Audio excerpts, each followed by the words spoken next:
నమస్తే అండి, welcome to my channel Indira వంటలు.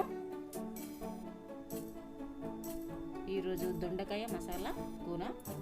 వాటికి మా మేడ పైన పండిన దొండకాయలు, వాటిని ఇలా వంకాయలు ఎలా ఇప్పుడు కోసుకుంటామో అలా కోసుకొని పెట్టుకోవాలి. వాటికి కావాల్సిన పదార్థాలు: ఒక గిన్నె తీసుకొని అందులో 4 చెంచాల కొబ్బరి పొడి వేయాలి. 4 చెంచాల కొబ్బరి పొడి వేయాలి.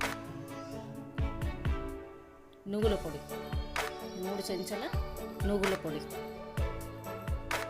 3 చెంచాల నువ్వుల పొడి,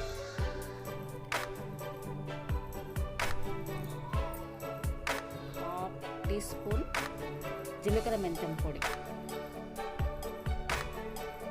1 స్పూన్ ఉప్పు,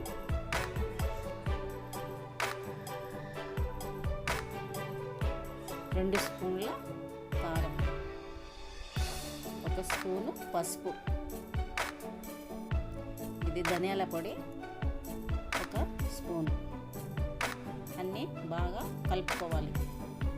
నువ్వుల పొడి, కొబ్బరి పొడి, పసుపు, కారము, ఉప్పు అన్నీ ధనియాల పొడి వేసి కలుపుకొని మనం కోసి పెట్టుకున్నాం కదా నింపుడు దొండకాయలకి, వాటిలో నింపుకోవాలి. ఆ కోసి ఉన్న భాగాల ముందుకి వెళ్ళి పెట్టేసుకోవాలి. అందులో అన్ని కాయలు కూడా నింపుకోవాలి మసాలాతోటి.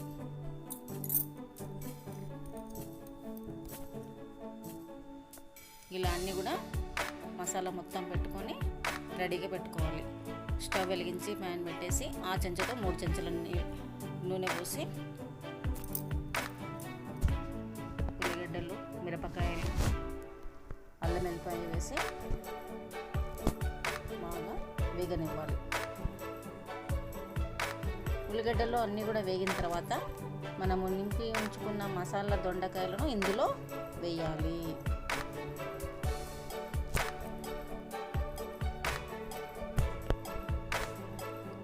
కొంచెంసేపు అలాగే వేయించాలి.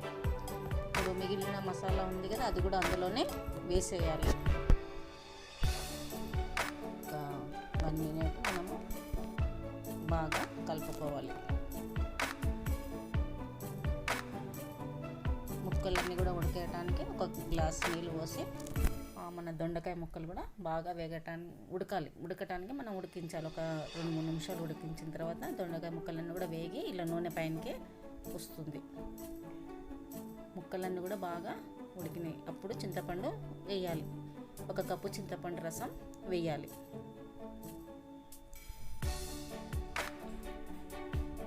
ఇలా ఒక 5 నిమిషాలు మంచిగా ఉడికిస్తే దొండకాయ మసాలా కూర రెడీ. అన్నంలో కానీ చపాతీలో కానీ చాలా బాగుంటుంది.